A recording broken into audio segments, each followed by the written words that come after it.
Hello everyone, আমার শখের এই দেশি মুরগিটা ঠান্ডা লেগেছে আমার কিছু বোলের কারণে। তার জন্য আমি গরম পানি দিয়ে তুলসী পাতার রস ভিজিয়ে রেখেছি, কতক্ষণ সিদ্ধ করে রাখবো। তারপর এই দেশি মুরগিটাকে খাওয়াবো রসটা, যাতে ঠান্ডাটা চলে যায়। আমার কখনো মুরগির ঠান্ডা রোগ বা এগুলো হয় না, কারণ আমি সবসময় পরিষ্কার পরিচ্ছন্নভাবে রেখেছিলাম। কিন্তু হঠাৎ করে এই মুরগিটা ঠান্ডা লেগে গেছে আমার বোলের কারণেই। কারণ রাতের বেলায় মুরগির ঠান্ডা লাগলে যে পর্দার কাপড়টা দিতে হয় সেই কাপড়টা আমার দিতে মনে ছিল না, যার কারণে দেশি মুরগিটা ঠান্ডা লেগেছে। আবার মাঝে মাঝে বড় সোনালী মুরগিটা এটাকে ঠোকর দেয়, তার জন্য এরকম হয়েছে কি না জানি না। তবে মনে হচ্ছে মুরগিটা ঠান্ডাই লাগছে। কীরকম একটা সাউন্ড আসে, দেখুন সাউন্ডটা শুনুন, তারপরে বুঝতে পারবেন। চুলাতে তুলসী পাতা 10 মিনিট সিদ্ধ করার পর এই রসটা নিয়েছি আর এই মগের মধ্যে ঢেলে নিয়েছি, যাতে হালকা কুসুম গরম হলেই তখন খাওয়াবো। কারণ বেশি গরম অবস্থায় খাওয়ালে মুরগিটার জিহ্বা বা মুখ এগুলো পুড়ে যেতে পারে, এতে আরও সমস্যা হবে। মুরগিটা এভাবে খায় কম, আরও খাবে কম, যার কারণে ঠান্ডা হলে তখন খাওয়াবো। আমার যেই ভুলটির কারণে দেশি মুরগিটি ঠান্ডা লেগেছে তা হলো, মুরগিকে আমি সবসময় ফ্রেশ পানি দেওয়ার চেষ্টা করি, কিন্তু কালকের আগের দিন যখন আমি ঘুম থেকে উঠেছিলাম তখন ফ্রেশ পানি মুরগিকে দেয়নি। মানে এই মগের মধ্যে পানি ছিল, সারা রাত পানিটা ছিল, যার ফলে পানিটা একদম ঠান্ডা হয়ে গিয়েছিল। এবং মুরগিকে ধান, গম, ভুট্টা এই খাবারগুলো দেওয়ার পরে আমি কিছু পানি খাওয়াই, কিন্তু বড় মুরগিটাকে পানি খাওয়াইছি, এটা ঠান্ডা লাগেনি। কিন্তু এই দেশি মুরগিটা ছোটোটা ঠান্ডা লেগে গিয়েছে। তো এই ভুলটা করেছিলাম, তখন যদি এই পানিটা না খাইয়ে কল থেকে ফ্রেশ পানি আনতাম তাহলে কিন্তু ঠান্ডাটা লাগতো না। আর ফ্রেশ পানি কিন্তু এরকম বরফের মতো ঠান্ডা হয়ে থাকে না, ওইটা একটু কম ঠান্ডা থাকে, কিন্তু এটা একদম বেশি ঠান্ডা থাকে। এরপর মুরগিটাকে আমি খাঁচা থেকে বের করে এবং পানিটা কুসুম গরম হওয়ার পর মুরগির পাখা দুটো ভালো করে ধরে তারপর খাওয়ানোর চেষ্টা করছিলাম, কিন্তু আমি কোনোভাবে মুরগিটাকে খাওয়াতে পারছিলাম না। কারণ মুরগিটা, দেশি মুরগি যেহেতু অনেক চালাক, বারবার ছুটে যেতে চায় আর খেতে চায় না, বারবার মুখ সরিয়ে ফেলে। এরপর আমি জোর করে মুরগিটাকে ধরে 2 হাত দিয়ে এবং ক্যামেরাটা চেয়ারের উপর রেখে মুরগিকে খাওয়াইছিলাম পানিটা।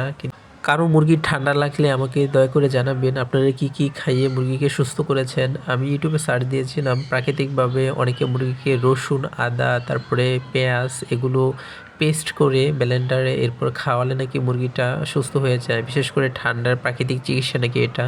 আবার অনেকে ওষুধও খাওয়ায়, র্যানামাইসিস এই ওষুধটা খাওয়ায় ঠান্ডার জন্য। আমি কোনো ওষুধ খাওয়াতে চাচ্ছি না এখন, আমি চাচ্ছি মুরগিটাকে প্রাকৃতিকভাবে দেখি সুস্থ করতে পারি কি না। যদি না হয় তাহলে মুরগিটার জন্য ওষুধ আনতে যাব। আর আমাদের এদিকে ফার্মেসিগুলোতে হাঁস, মুরগি, কবুতরের কোনো ওষুধই পাওয়া যায় না, এগুলো পাওয়া যায় ভেটেরিনারি পশু চিকিৎসকের ফার্মেসিগুলোতে। আর এইসব ফার্মেসি আমাদের এদিকে নেই, অনেক দূরে আছে, হয়তো খুঁজলে পাওয়া যাবে, কিন্তু আশেপাশে নেই। আমার এই দেশি মুরগিটা ডিম পাড়া শেষ হয়েছে, 1 সপ্তাহ হবে। এটা কুচে বসে যেত, কিন্তু কেন জানি এবার কুচে বসেনি। সবসময় ডিম পাড়া শেষ হলে এটা কুচে কুচে সমাবেশে পড়তো এবং 2 সপ্তাহের জন্য কুচে বসে যেত ডিম ছাড়াই। আমি জানি না আমার শখের এই দেশি মুরগিটা সুস্থ হবে কি না, তবে বন্ধুরা সবাই দোয়া করবেন যাতে মুরগিটা সুস্থ হয়ে যায়। এরা ব্রোবা প্রাণী, এদের একটু অসুস্থ হলে খুবই কষ্ট পায়। আর সারা রাত মুরগিটার নাক যেরকম আটকিয়ে থাকে সেরকম শব্দ করেছিল ঠান্ডার কারণে। আমি সকাল সকাল মুরগিকে এই তুলসী পাতার রসটা দিয়ে দিয়েছি, দেখি সুস্থ হয় কি না। আর যদি সুস্থ না হয় তাহলে আরও অন্যান্য চিকিৎসা, যেমন প্রাকৃতিকভাবে আদা রসুন পেস্ট করে মুরগিকে খাওয়ায়, ঠিক সেরকমভাবে করতে হবে। এরপরও যদি মুরগিটা সুস্থ না হয় তাহলে মুরগির চিকিৎসার জন্য যেখানে ওষুধ পাওয়া যায় সেখানে আমাকে যেতে হবে, খুঁজে বের করতে হবে কোথায় পাওয়া যায়। তারপর যদি মুরগিটা সুস্থ না হয়, মুরগিটার রানীক্ষেত যদি হয়ে যায় তাহলে তার বাঁচানো যাবে না। কারণ মুরগিটার পায়খানা দেখলাম চুনা পায়খানা এরকম করছে, যে দেখুন পায়খানাটা এখানে লেগেছিল আমি যখন খাওয়াচ্ছিলাম। তো মুরগিটা হায়াত না থাকলে এক পর্যায়ে জবে করে দিতে হবে, কি করার, দেখি মুরগিটার হায়াত আছে কিনা। সবাই দোয়া করবেন। আর আমার ভিডিওটা ভালো লাগলে সবাই একটা লাইক, কমেন্ট আর সাবস্ক্রাইব করে দিবেন। ভিডিও টেনে টেনে না দেখে পুরো ভিডিও দেখার অনুরোধ রইল। আসলে ভিডিও টেনে টেনে দেখলে যার চ্যানেল তার তো ক্ষতি হয় এবং আপনাদেরও ক্ষতি হবে, আপনাদের ভিউ, এনগেজমেন্ট, রিচ এসব কমে যাবে। আর যার চ্যানেল তার তো 12টা বাজবেই। আমার চ্যানেলটা এরকম নষ্ট হয়ে গিয়েছে, কারণ আমি অনেকের ভিডিও দেখি কিন্তু তারা আমার ভিডিও দেখে না, দেখলে হয়তো টেনে টেনে ভিডিও দেখে। আর অনেকে বলে বন্ধু হতে চায়, আসলে এরকম বন্ধু দিয়ে কোনো লাভ নেই। যারা ভিডিও না দেখে শুধু কমেন্ট করে আর সাবস্ক্রাইব পাওয়ার জন্য এরকম করে, এতে অনেক বড় ভুল হয়।